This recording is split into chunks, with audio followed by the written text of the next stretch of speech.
a race with a standard road bike setup, and we're seeing the sport evolve in Africa and get better and better with riders able to come into being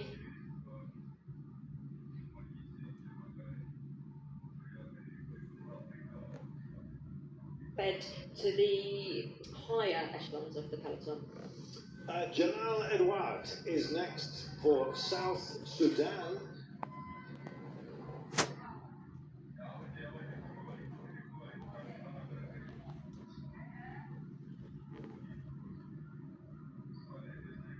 You know, the panoply of nations that we've got here is absolutely outstanding. It's so wonderful as well that we have come to Africa for the first time, the biggest continent on the planet, and just so very special for us to be here.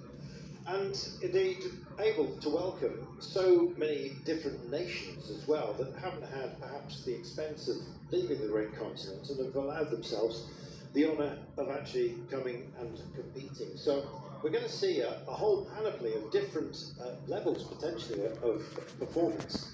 But don't read too much into that, at least in the early phase, because it's an absolute honour to witness them racing, and it will be big news for everybody back home. Of course, this man from Tanzania hasn't come as far as some others, and of course Shemo Nissan Yukri, who went off earlier on, our national champion of Rwanda, give the honour of opening the race for us today.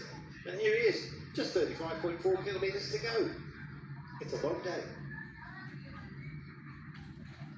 Singing Yimba here, sorry Carlton. Sorry. Yeah, he's been the first off on the start ramp, and it's an interesting one because I can only imagine the sense of occasion, the pressure on your shoulders, the balance, I guess the fine balance of knowing that this is so special, you want to absorb it in this part of the world, being a Rwandan cyclist, being first off, but equally, we know how brutal for the women's race, we've seen it, we know how brutal this course is and how much focus it takes, and so, yeah, it's not one that this rider will be able to absorb fully at the moment, but reflecting on how amazing today has been is going to be something for later. But yeah, we had a lot of questions answered because we've seen riders out there covering recons of the course on social media, but I think it was only when we saw the women at race pace that we realised that there were more elements perhaps to contend with.